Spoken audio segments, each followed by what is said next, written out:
Hey, this is Kelsey Huff, and you're listening to the Crunchy Urbanite. For more thoughts from a city hippie, check out my blog at crunchyurbanite.com, or you can follow me on Facebook at facebook.com/crunchyurbanite. One of the best things about being a bus commuter is that it lets me people watch. You get to know the different types of bus riders. The grumpy, I haven't had my coffee yet people who scowl at everyone. The headphones in, antisocial college students. And the way too perky first thing in the morning sort. I tend to be the latter. You also see a lot of weird things that people bring on the bus. A couple, who I regularly see on one of my routes, always carries a kitchen broom with them. I've never quite gotten it. But, perhaps, life is just better with a broom. I guess you really never know when you might need to sweep something. Once, a woman decided to carry an armload of pool noodles on the bus with her that she'd just purchased. But she couldn't keep a handle on them, so she kept smacking the other passengers in the face when she'd turn around. The general rule of thumb, if you're going to bring weird things on the bus, at least make sure they won't injure anyone. You also acquire a good dosage of secondhand philosophy from the other bus riders. There's something about the bus that just inspires people to tell total strangers about their hopes, dreams, and unusual theories. Recently, a gentleman on the bus informed me he single-handedly solved the age-old question. Why on earth do some people push their carts directly down the middle of this grocery store aisle? It's just annoying, and it blocks everyone. It's because their houses are too square, he said simply.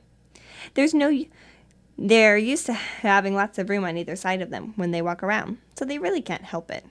Apparently, shoppers are like goldfish. They take up space based on the size of their home aquarium. Despite their annoying behavior, though, he seemed to pity them, and he theorized that the only way to fix their quirk was to change the shape of their homes. Rectangular being the obvious ideal shape, since it closest resembles a grocery store aisle.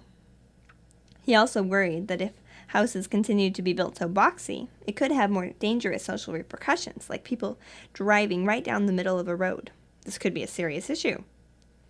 I guess, all things considered, maybe the shopping cart phenomenon isn't as bad as it could be, since the poor little shoppers really can't help the fact that they live in little boxes.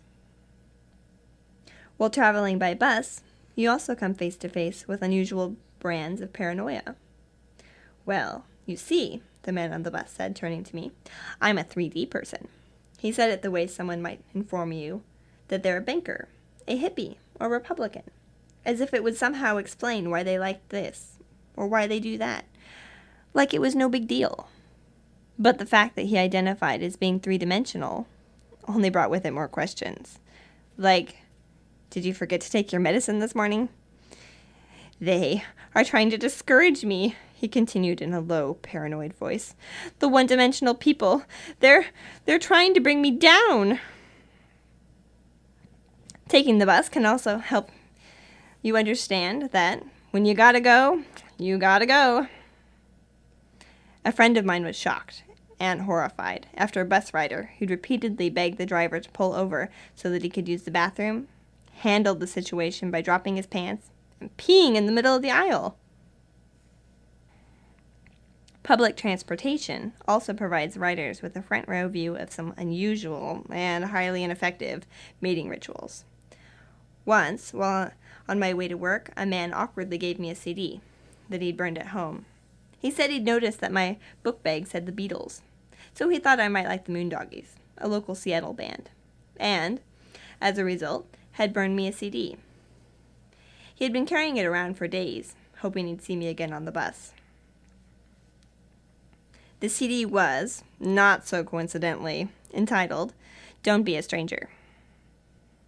Weird guy, but a good band. Sometimes, I dream of life without bus schedules, or waits at the transit station. But I'm in no hurry to give up my bus commute.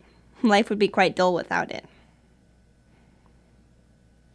Once again, I'm Kelsey Huff, and you've been listening to The Crunchy Urbanite.